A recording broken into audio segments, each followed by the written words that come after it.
Hello everyone, this is Shashank Tiwari from the Mahakal Tutorial Gwalior and I once again warmly welcome to all of you who are watching this video. So respected parents, dear students और dear viewers, स्वागत है आप सभी का हमारे the Mahakal tutorial के परिवार में और मैं शशांक तिवारी आप सभी का एक बार फिर से स्वागत करता हूं। तो जैसा कि मैंने आप सभी से कमिटमेंट किया था कि जब जब मुझे लगेगा कि आप सभी के समक्ष आकर कुछ खास की पॉइंट्स को लेके हम लोग चर्चा करेंगे, तो आज वो समय आ गया है और आज हम सभी आप सभी के साथ में कुछ चर्चाएं करने वाले हैं। आज के जो वीडियो में, आज के जो सेशन में हम लोग बातचीत करने वाले हैं, कुछ स्पेशल पॉइंट्स हैं जो पेरेंट्स ने मेरे पास रखे थे। मुझे लगा कि हाँ, ये जेन्युइन पॉइंट्स है और इनको आप सभी के साथ में साझा करना चाहिए, तो आज हम लोग इसके बारे में बात करेंगे। इसके अलावा एक छोटी सी बात कि जो लास्ट टाइम 2023-24 के सैनिक स्कूल के एग्जाम में जो बच्चे अपीयर हुए हैं, कहीं ना कहीं छोटी मोटी मिस्टेक तो हम सभी से हुई है, ठीक है। चाहे स्पेशली इसमें बच्चों का कोई दोष नहीं है, हाँ मैं मान के चलूंगा कि टीचर्स इसमें सबसे ज्यादा इन्वॉल्वमेंट रहे हैं इसमें, ठीक है। यानी कि जो भी बच्चे सैनिक स्कूल की परीक्षा की तैयारी करा रहे हैं, वो सभी का नहीं कह रहा हूं, लेकिन अगर जिन लोगों ने भी इसका क्राइटेरिया तय करा है कुछ इस तरीके से, वहां पर उनकी थोड़ी बहुत गलती है और हमें अब उसको सुधारने का प्रयास करना है, ठीक है। सो वीडियो को आगे बढ़ाने से पहले एक छोटी सी रिक्वेस्ट आप सभी से, चैनल पर जो पहली बार विजिट कर रहे हैं, अगर ये वीडियो आपको पसंद आए तो प्लीज चैनल को सब्सक्राइब करें, बेल आइकन को प्रेस करें सो दैट कि आने वाले वीडियोस के नोटिफिकेशन आप तक इजीली पहुंच जाए। और अगर ये वीडियो अच्छा लगता है तो अपने साथ में जानने वालों के साथ में शेयर जरूर करें, ठीक है। अब वीडियो को आगे बढ़ाते हैं। तो जैसा कि आप सभी को दिख रहा है कि जो गलती 2023-24 के एग्जाम में हुई है, वो अब 2024-25 में हमें नहीं करना है, ठीक है। सो आज की चर्चा का जो हमारा विषय है वो क्या होने वाला है, यहां देखते हैं। उससे पहले आप ये कुछ फोटोग्राफ देखिए कि सैनिक स्कूल हैं या राष्ट्रीय मिलिट्री स्कूल है या राष्ट्रीय इंडियन मिलिट्री कॉलेज है या फिर नवोदय विद्यालय है या इंडिया में कोई भी ऐसा स्कूल जो काफी अच्छा है, जहां पर प्रवेश जो है एंट्रेंस एग्जाम के माध्यम से हो रहा है। आखिरकार क्यों पेरेंट्स से चाहता है कि हमारे बच्चे वहां पर पढ़ें? तो हम सब जानते हैं कि आज की डेट में धीरे धीरे ही सही, लेकिन बहुत सारे पेरेंट्स जो है अवेयर हो चुके हैं और वो जो है अपने बच्चे को एक अच्छी लाइफस्टाइल देना चाह रहे हैं, क्योंकि हम सब जानते हैं कि कंपटीशन बहुत हाई हो चुका है। तो सैनिक स्कूल में बेसिकली नो डाउट, सैनिक स्कूल हुआ या आरआईएमसी हुआ, आने वाले टाइम पीरियड में, ठीक है, और जब शुरुआत होती है उनकी, तो बच्चों की लाइफ स्टाइल कुछ इस तरीके से रहती है। ये फोटो लगाने का उद्देश्य है कि आप सभी थोड़े से इंस्पायर हो, मोटिवेट हो और अपने बच्चों की तरफ, नो डाउट कि आप सभी बहुत अच्छे से ध्यान दे रहे हैं, एक स्टेप थोड़ा सा उसमें और अप कर लें। तो बच्चों की लाइफ स्टाइल कुछ ऐसे रहती है, जब बच्चे एनडीए के लिए रेडी होते हैं, तो जब वो एग्जाम क्रैक कर लेते हैं, तो नो डाउट कि उनकी लाइफस्टाइल कैसी रहने वाली है। इसलिए बच्चों का एक, पेरेंट्स का जो एक रुझान है, बेसिकली थोड़े से अवेयर होके बच्चों को यहां पहुंचाने का प्रयास कर रहे हैं। तो ये जो चीजें आप देख रहे हैं, ये आपको इंस्पायर होने के लिए लगाई है। अब जो हमारी आज की चर्चा के मुद्दे हैं, उस पर हम लोग बात करने वाले हैं कि पहला पॉइंट है इसमें कि अच्छे नंबर लाने के बावजूद भी जनरल कैटेगरी में बच्चों को ओल्ड सैनिक स्कूल नहीं मिला है। पहली चीज, किसी भी कैटेगरी से कोई दुश्मनी नहीं है, यहां पर जनरल कैटेगरी के साथ में आप ओबीसी, एससी, एसटी किसी भी कैटेगरी से बिलोंग करते हैं, उन सभी को साथ में लेकर चलना, ठीक है। मैंने स्पेसिफाई किया है जनरल, और हालांकि मेरा मन था ओबीसी कैटेगरी लिखने का भी, क्योंकि जनरल और ओबीसी में आज की डेट में ज्यादा डिफरेंस रहा नहीं है। अदर बैकवर्ड क्लास की अगर बात करें तो लगभग लगभग सिमिलर ही कट ऑफ जा रहा है, ठीक है। दूसरा, टीचर्स और पेरेंट्स ने एक अलग लेवल का क्राइटेरिया सेट किया था नंबर्स का, जो कि फेल हो गया लास्ट ईयर, और यही गलती हमें अब आने वाले टाइम पीरियड में नहीं करनी है। क्या होगी, सबके बारे में थोड़ी सी डिटेल में चर्चा करेंगे आप सभी के साथ में। न्यू सैनिक स्कूल का रोल काफी इंपॉर्टेंट रहा है। आखिरकार क्यों गवर्नमेंट जो है एनएसएस को बढ़ावा दे रही है, न्यू सैनिक स्कूल को, ठीक है, इस पर बातचीत करेंगे। इस साल के लिए हमें क्या करना चाहिए, यानी कि जनवरी 2025 में जो हमारा एग्जाम होने वाला है, हम उसके लिए कैसे प्रिपेयर रहें, उस पर बातचीत करेंगे थोड़ी सी। और हम अपना एक्सपीरियंस आप सभी के साथ में साझा करेंगे और आप सभी का योगदान करने का प्रयास करेंगे, यानी कि द महाकाल ट्यूटोरियल आप सभी के साथ में खड़ा है और जितना हो सकता है हम अपना सहयोग आप सभी के लिए करेंगे। बिहार, यूपी और मध्य प्रदेश, इन तीन राज्यों के बच्चों के बारे में कुछ खास बातचीत करेंगे, ठीक है सर। बाकी राज्यों से दुश्मनी नहीं। सो रिस्पेक्टेड पेरेंट्स और डियर स्टूडेंट्स, ऐसा है कि ये तीन राज्य ही मैंने थोड़ी सी रिसर्च करके निकाले हैं, कुछ बातचीत करेंगे इनके विषय में। अब ज्यादा लंबा होगा वीडियो, इसलिए फटाफट से अपनी बातों को रखते हैं। तो बात करते हैं हम लोग यहां पर हमारे पहले प्रश्न की तरफ। पहला प्रश्न है हमारा कि अच्छे नंबर लाने के बाद भी जनरल कैटेगरी में बच्चों को ओल्ड सैनिक स्कूल नहीं मिला है, आखिर क्या है कारण, इसके बारे में चर्चा करेंगे हम लोग, ठीक है। तो पहली चीज तो ये जो मैं आपको पहला स्टेटमेंट हमारा है, ये सभी स्टेट के लिए नहीं है, ठीक है। कुछ स्टेट में हमें यह भी देखने को मिला है कि लगभग 220 से कम नंबर पर भी होम स्टेट में बच्चों को ओल्ड सैनिक स्कूल मिला है। तो सर फिर आप ये वाली बात कैसे कर रहे हो कि अच्छे नंबर, तो मैंने आपसे कहा है कि मैं सभी स्कूलों के बारे में बात नहीं कर रहा हूँ, लेकिन जैसे गोपालगंज हो गया, ठीक है, नालंदा हो गया, मध्य प्रदेश में रीवा सैनिक स्कूल हो गया, सीट मैट्रिक्स अगर आप प्रॉपर तरीके से उठाकर ऑब्जर्व करेंगे, चेकआउट करेंगे, तो आपको ये समझ में आ जाएगा कि लगभग 250 नंबर वाले भी बच्चे जिनको अपने ही होम स्टेट में सीट्स नहीं अलॉट हुई है। मध्य प्रदेश में अगर रीवा के बारे में अगर बात करें तो लगभग अभी हम सब जान रहे हैं कि 5th राउंड हो चुके कंप्लीट, ठीक है, कल ही शायद उसका रिजल्ट आया है। तो 5 राउंड होने के बाद में भी जनरल कैटेगरी में 250 प्लस वाले बच्चों को सीट अलॉट नहीं हुई है। एंड आई थिंक शायद अभी एक ही सीट उसमें अनरिजर्व कैटेगरी में रखी हुई है। अब मुद्दा यहां पर यह है कि आखिरकार सर ऐसा कैसे, मतलब 250 नंबर है, कोई बुरे नंबर नहीं है। कोई बच्चा जो अपने जीवन का पहला एंट्रेंस एग्जाम दे रहा है, 300 में से 250 नंबर उसके आ रहे हैं, तो कोई बुरे नंबर है नहीं, अच्छे नंबर है। लेकिन सवाल ये कि फिर आखिरकार रीवा में उसको क्यों अलॉट नहीं हुआ। वहीं अगर मैं ये देखता हूं कि जितने मेरे नंबर हैं, जैसे मान लो फॉर एग्जाम्पल मेरे 256 नंबर है, तो जनरल कैटेगरी का जो कट ऑफ है वो 256 नहीं गया, लेकिन होम अदर स्टेट का बच्चा यहाँ पर 253 की सीट लेके बैठा हुआ है। तो जितनी सीट जिसके लिए रिजर्व करिए उनका क्राइटेरिया हमें यहाँ पर बात नहीं करना है। हमें यह समझना है कि जितने नंबर हमारे बच्चे के हैं और जिस कैटेगरी से हम बिलोंग करते हैं उसके हिसाब से देखा जाए तो कंपटीशन बहुत बढ़ चुका है।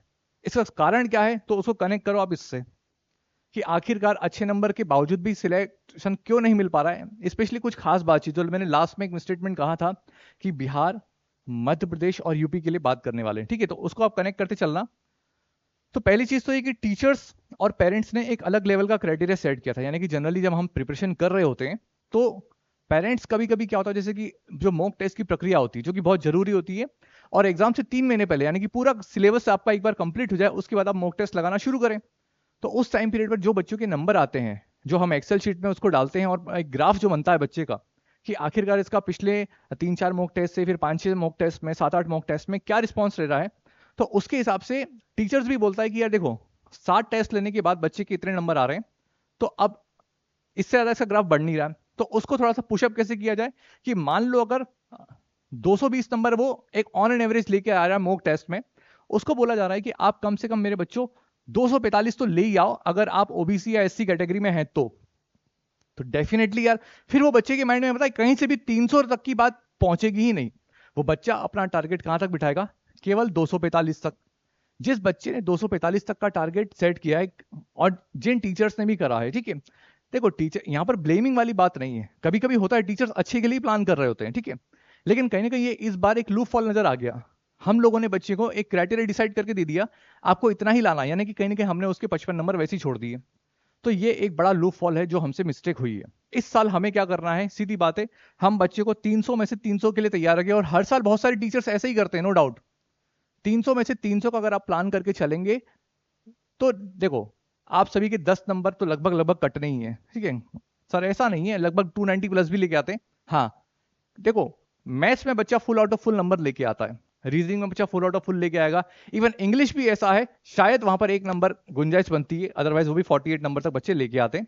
जो नंबर कटते हैं सबसे ज्यादा बच्चे के कहां कटेंगे, जीके वाले सेक्शन में, ठीक है, क्योंकि जीके एक ऐसा ब्रॉड सेक्शन है जहां पर कहीं से भी क्वेश्चन पूछा जा सकता है। तो लगभग लगभग 280 प्लस का टारगेट मिनिमम बच्चों को दिया ही जाए, हर बच्चे को, चाहे वो कैसा भी बच्चा ही क्यों ना हो। अगर मान लो कि उसका ग्राफ जो है बहुत डाउन है तो भी, अगर अपर है तो भी, या नेक्स्ट लेवल का है तो भी, हर बच्चे को हमें 280 प्लस खींच के ही चलना है। तो ये वाला जो पॉइंट हमने मेंशन करा था कि टीचर्स और पेरेंट्स ने एक अलग लेवल का क्राइटेरिया सेट किया, इस बार पहले तो बच्चों को यही बोल के चले कि आपको 300 में से 300 ही लेके आने हैं, अगर नहीं तो कम से कम 280 से नीचे मेरे बच्चों आपके नंबर स्वीकार्य नहीं है। तो अगली बार ये समस्या हमें देखने को नहीं मिलेगी कि हम अपने ही स्टेट में, होम स्टेट में सीट से वंचित रह जाएं, ठीक है। तो इन 2 पॉइंट्स को मैं उम्मीद करता हूं कि क्लियर कर चुका हूं। अब आगे बात करते हैं कि न्यू सैनिक स्कूल का रोल काफी इंपॉर्टेंट रहा है क्योंकि गवर्नमेंट एनएसएस को बढ़ावा दे रही है, ठीक है। तो हम सब जानते हैं कि अगर हर साल देखा जाए तो बच्चों की संख्या सैनिक स्कूल में, जितने बच्चे एग्जाम दे रहे हैं एंट्रेंस एग्जाम, संख्या बढ़ती जा रही है। और सीट्स ओल्ड सैनिक स्कूल में लगभग लगभग 8200 के समथिंग, या मोटे मोटे तौर पे आप 8300 या 8400 मान लो। अब सोचो लगभग 1.5 लाख से ज्यादा बच्चा एग्जाम दे रहा है, तो कहीं ना कहीं उसके अंदर एक निराशा नजर आती है। तो गवर्नमेंट ने एक प्लान किया, एक इनिशिएटिव लिया अपने स्तर पे कि हमें नए सैनिक स्कूल बनाने चाहिए। लेकिन नए सैनिक स्कूल जो है वो प्राइवेट की कभी कैटेगरी में कंसीडर किए जा रहे हैं, ठीक है। हालांकि देख रेख सब उनका डिफेंस में, जो डिफेंस कैटेगरी है हमारी, डिफेंस मिनिस्ट्री, उन्हीं के अंतर्गत किया जा रहा है। लेकिन फिर भी लोग जो है भरोसा नहीं कर पा रहे हैं। अब जिन स्कूलों में जिन पेरेंट्स ने काफी रिसर्च करके लास्ट ईयर बच्चों को भेज दिया है, तो उनके बच्चों का वहां पे अगर अच्छी तरीके से देख रेख हो रहा है और वो स्कूल पूरा प्रॉपर तरीके से अच्छा चल रहा है, जैसे कि सुभाष चंद्र बोस मिलिट्री अकेडमी की अगर हम बात करें तो वो स्कूल काफी अच्छा है। प्राइवेट सैनिक स्कूल के अगर बारे में बात करें तो अभी मैंने रिसेंटली एक वीडियोस भी बनाया था उसके ऊपर। तो पेरेंट्स इस बार जो उनको मिला है तो वहां की सीटें तो भर रही हैं बच्चों, और अभी रिसेंटली 2-3 बच्चे हमारे यहाँ से भी और जाने वाले हैं वहां पे। इन्हीं को देखते हुए और भी पेरेंट्स है जो हमसे पूछते, सर ये जो वुड पार्क स्कूल है, राजलक्ष्मी जो स्कूल है, इनका रिव्यू बताइए। मैं आपको लगे हाथ यहाँ और ये बता दूं कि मैं फिर कहता हूं अपनी बात को, जिस स्कूल के बारे में जब तक मुझे ऑथेंटिक जानकारी नहीं मिलेगी, मैं आपको अपनी तरफ से रिकमेंड नहीं करूंगा, ठीक है। तो नो डाउट कि उड़ती उड़ती खबर आती है, मैंने भी 5-6 इस पे 1-2 5-6 स्कूलों के नाम रिकमेंड करे थे, लेकिन फिर भी मैं हमेशा लास्ट में कहता हूं कि पेरेंट्स एक बार फिजिकली विजिट जरूर करें वहां पर, ठीक है। तो आते हैं हम लोग वापस मुद्दे पे।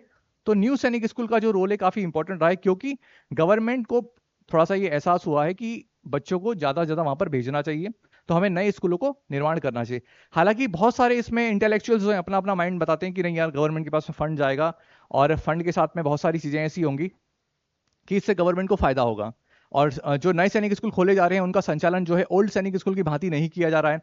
सो ये सब उड़ती हुई बात है, हमें इस पर विश्वास नहीं करना। अगर हम फिर कह रहा हूं, अगर हमें भेजना है नए सैनिक स्कूल में तो वहां पर जाके प्रॉपर जानकारी लीजिए, ठीक है। और इसका रोल तो इंपॉर्टेंट रहा है, ठीक है। और कुछ लोग कहते हैं कि सर नए सैनिक स्कूल में जो कॉन्सेप्ट है कि ये ओल्ड सैनिक स्कूल में अभी प्रॉपर तरीके से सीट भर नहीं रहे, 8 राउंड काउंसलिंग के हो जाएंगे, ये इनका उद्देश्य है कि नए सैनिक स्कूल में बच्चों को भेजा जाए। ये सारी बातों से आप दूर रहें, ठीक है। बस ये मान के चले कि कंपटीशन अब बढ़ चुका है। इस साल जो बच्चे पेपर देने वाले हैं वो नेक्स्ट लेवल की तैयारी करें, तभी आपका सिलेक्शन हो पाएगा, ठीक है। उम्मीद करता हूं ये तीनों पॉइंट्स क्लियर हुए। अब आगे बात करते हैं इस साल के लिए हमें क्या करना चाहिए। तो सीधी बात है, मैं अपनी बातों ही बातों में आपको जवाब दे चुका हूं बच्चों कि इस साल के लिए हमें एक ही चीज करना है, वो है 300 में से 300 का टारगेट लेके चलना है, बस खत्म। इसके अलावा कुछ भी नहीं करना है, ठीक है। इतने की तैयारी आप करोगे तो डेफिनेटली आप सिलेक्शन आपका आ जाएगा, फिर आपको कोई जरूरत पड़ेगी नहीं। क्योंकि देखो, लगभग मैं आपको बता चुका हूं बच्चों, 10 नंबर तो आपको जाएंगे, सभी के नहीं कह रहा हूं, एक्सेप्शंस आर एवरीवेयर, हर जगह अपवाद होते हैं। लेकिन अगर हम सभी बच्चों को लेकर साथ में चले तो कहीं ना कहीं 10 नंबर, लेकिन 290 प्लस तक तो खींच सकते हैं आप, ठीक है। अब सिर्फ एक ही काम करना है, 300 में से 300 का ही मेरे बच्चों प्लान करके चलना है, ठीक है, इससे नीचे नहीं। चलो अब बात करते हैं नेक्स्ट कि हम अपना एक्सपीरियंस आप सभी के साथ में साझा करेंगे और सभी का योगदान करने का प्रयास करेंगे। ये बात मैं लिटरली बड़े प्राउडली कहता हूं इस चीज को कि जो हमने लास्ट ईयर मॉक टेस्ट लिए थे, हमने लगभग 17 मॉक टेस्ट लिए थे, और आप कभी भी रैंडमली हमारे यहाँ के पेरेंट्स जितने भी बच्चे पढ़ के गए हैं और जो अभी पढ़ रहे हैं, उनके पेरेंट्स से आप इस चीज को बात करना कि जो हमने मॉक टेस्ट लिए थे, उस मॉक टेस्ट के जो नंबर बच्चों के आए हैं, जैसे फॉर एग्जाम्पल किसी बच्चे के 240 नंबर आए हैं हमारे द्वारा लिए गए मॉक टेस्ट में, उस बच्चे के नंबर मेन एग्जाम में 248, ठीक है, किसी की 246, ऐसे मार्क्स मिले हैं। लेकिन अब सवाल यही है कि 246, 248, 256, 252 नंबर तक भी बच्चों को क्या मिल रहा है, प्राइवेट सैनिक स्कूल। तो मैं जहां तक है इसको प्राइवेट सैनिक स्कूल में रिसर्च करके ही उनको भेज रहा हूं, ठीक है। तो कंपटीशन तो टफ हो गया है भाइयों यार, ठीक है, ये आपको मान के चलना पड़ेगा। और अपना एक्सपीरियंस में मैं बता रहा हूं आपको कि एग्जाम से 3 महीने पहले हम सभी, देखो फिर कहता हूं, अगर गाइडेंस की रिक्वायरमेंट है, फ्री ऑफ कॉस्ट गाइडेंस, कोई ऐसा नहीं है कि आपको कोई पेड सर्विस मिल रही है। 9 से 11 का टाइम मैंने बता रखा है, आप कॉल करें, जितनी आपको जानकारी चाहिए होगी मैं आपकी हेल्प करूंगा। और इसके अलावा नेक्स्ट क्या कर सकते हैं हम लोग, वीडियोस हम लोग बराबर आपके एग्जाम से पहले 3 महीने का हम लोग टारगेट लेके चलेंगे, एग्जाम से 3 महीने पहले आपका पूरा कोर्स जो है यूट्यूब पर डल जाएगा। एक तरीके से हम ये हेल्प करेंगे। इसके अलावा फिर बता रहा हूं, मॉक टेस्ट जो है हमारे, जब भी हो, कभी हमने कोई ऐसा वो नहीं करा है पेड प्रमोशन लाइक, ठीक है, लेकिन मैं आपसे जरूर रिकमेंड करूंगा कि आप मॉक टेस्ट जरूर एक बार परचेज जरूर करना। नहीं पसंद आएंगे तो फुल फ्री आपकी फीड जो रहेगी वो वापस कर दी जाएगी, ठीक है। डंके की चोट पर ही बात कर रहा हूं, ठीक है, क्योंकि दम है इसीलिए आपके सभी के सामने आए हैं। अब ये जो एक लास्ट पॉइंट रहा हमारा कि बिहार, यूपी और मध्य प्रदेश, इन 3 राज्यों के बारे में बातचीत ये है कि बहुत सारे बच्चे ऐसे हैं मैंने देखे हैं जब लगभग 260 प्लस के बावजूद भी इनको अपने होम स्टेट में सीट नहीं अलॉट हुई है, ठीक है। देखा जाए तो सभी कैटेगरी की बात नहीं करें, लेकिन जनरल कैटेगरी मान के चले आप। अब यहां पर देखने को क्या मिल रहा है कि कंपटीशन बिहार का बहुत तगड़ा है भाई। हम सब जानते हैं कि बिहार में बहुत इंटेलिजेंट बच्चे बैठे हुए हैं, और इसीलिए मैंने 3 स्टेट ले रहे, बिहार, यूपी और मध्य प्रदेश। यहाँ के जो बच्चे हैं, क्योंकि पेरेंट्स बहुत अवेयर है यार, और कंपटीशन उनको पता है कि किस लेवल तक पहुंचता है बिहार में स्पेशली। तो ये जो बच्चे हैं 3 स्टेट के, ये आप सभी लोग ध्यान देना बच्चों की, सबसे ज्यादा मेहनत आपको ही करने की रिक्वायरमेंट है। मे भी शायद पंजाब में इतना कट ऑफ नहीं जाता हो, ठीक है, मे भी शायद हिमाचल में इतना कट ऑफ नहीं जाता हो, या सीट मैट्रिक्स को चेकआउट करने के बाद देख लेना कहां पर कट ऑफ कम गया है ईस्ट सेंग के बारे में अगर बात करें। लेकिन ये 3 स्टेट मेरे बच्चों प्राइम है। ये लाइन लिखने का उद्देश्य ये है कि आप जो है मोटिवेटेड रहें और इस बार 2024-25 का एग्जाम फोड़ दें अच्छे से। लेकिन आपको बहुत तगड़े लेवल पर मेहनत करने की रिक्वायरमेंट है। खास बातचीत सिर्फ यही है कि इस स्कूलों का, यानी कि जो भी बच्चे यहां पर रहते हैं इस स्टेट में, उनको और अच्छे स्तर पर मेहनत करने की रिक्वायरमेंट है यार, क्योंकि आपके स्टेट में कंपटीशन सबसे ज्यादा है, स्पेशली बिकॉज कि आप जनरल या ओबीसी कैटेगरी में हैं तो। लेकिन एससी और एसटी कैटेगरी का भी कट ऑफ इन स्टेट में बहुत हाई जा रहा है। तो जहां पर हम ये मान के चलते थे कि 220 पे एससी कैटेगरी का सिलेक्शन हो जाएगा, शायद अब वो संभव नहीं है इन स्टेट के अंदर। तो फिर दोहराना अपनी बात को कि जितने बच्चे ऑल इंडिया इस बार जो अपीयर होने वाले एग्जाम में, अपनी तैयारी जबरदस्त रखें आप सभी लोग, चाहे आप किसी भी कैटेगरी से बिलोंग करते हैं। आप 300 में से 300 का ही टारगेट लेकर चले, ठीक है। सो उम्मीद करता हूं कि आज जो हमने बातचीत आप सभी के साथ में करी है, ठीक है, और वो आपको अच्छी लगी होगी। और इसके अलावा जो मेरे कंसर्न थे, मैंने अपनी बात पूरी तरीके से रखने का प्रयास किया आप सभी के सामने।